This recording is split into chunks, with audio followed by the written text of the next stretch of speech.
Hello everyone. Today we are going to discuss about the Right to Education Act 2009, which is a part of your perspectives in education for APDSC.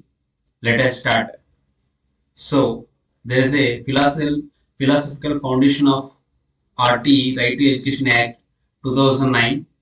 See, there should be a child-centric approach, recognize each child's inherent capabilities, human values based on dignity, freedom, and equality. Indigenous philosophy draws the Gandhian and Tagorean ideal. So, this is the Right to Education Act. If you observe, like Vedic period or pre-Vedic or post-Vedic or Buddhist period, Jainist period, okay, or medieval period, so everything is teacher centric, but RTA says that the education should be a child centric and human values. Also, when you are giving the education, it should be a dignity and freedom and equality and indigenous philosophy. So that means Gandhian as well as Tagorean philosophies should be inculcated in this particular RTE Act 2009. So, what is the constitutional framework for the supporting Right to Education Act? So, Article 21A says that guarantee and free and compulsory education as a fundamental right. It says that it is a fundamental right. It is a like free and compulsory education to all the children from 6 to 14 years. Then Article 45 says that directive principle advocating early childhood care and education. It also emphasizes on early childhood care and education, legal entitlement. So transform education from welfare measure to justifiable right. Then social justice align with the constitutional values of equality and democracy. So Right to Education Act operates Article 21A, making education a fundamental right rather than directive principle. So this constitutional backing provides a legal framework necessary to enforce educational rights, reflect the nation's commitment to universal education as a envisioned by the constitution framers. So, social ethical dimensions of Right to Education Act: equity and equality, 25% reservation in the schools, and community participation. So, the Act prohibits all the discrimination based on caste, religion, gender, or disability, creating equal opportunity for all the children regardless of their background. And RTE Act, what you say is that 25% reservation for the private and aided schools, 25% seats for the economically disadvantaged children, promoting social integration and across economic barriers. Then it is also emphasized on community participation. So establish a school management committee, SMEs, okay, with the parental representative should be there and encouraging in democratic decision making, community ownership of the education institutions. So this is about the sociological dimensions. Then we'll discuss about the psychological insights and child development. Okay, individual needs. So as you know that every child is unique and every child learning style is different. So according to that, one has to teach. Then the RTI prohibits to give the corporal punishment and psychological harassment. Okay, it prohibits the psychological as well as mental, corporal punishment. Continuous evaluation. It promotes the continuous comprehension evaluation, the CC method.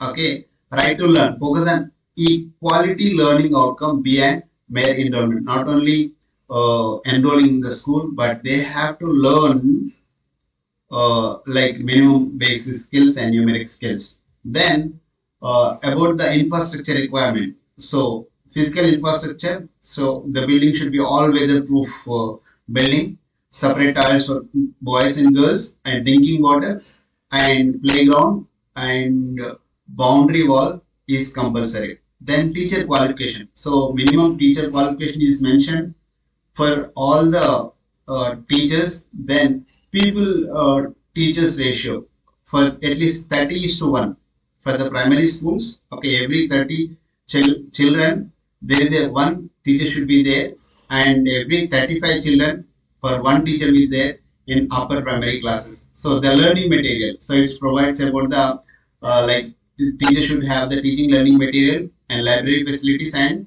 play equipment. Then inclusive education. So it says that all should get the accessibility. So it is a barrier free to building curriculum and material. Specialized teacher trained to support diverse learning needs. Modified assessment. So the evaluation should be a flexible and resource service support system should be there.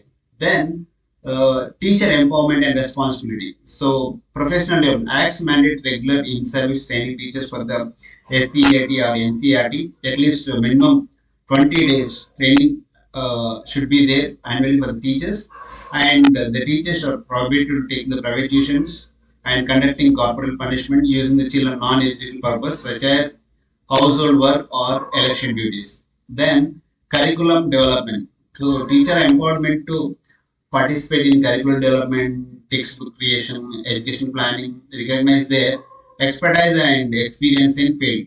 So working conditions. So this act specifies that minimum working hours, leaves, and other services to ensure that they should have the responsibility. They can perform their teacher responsibility properly.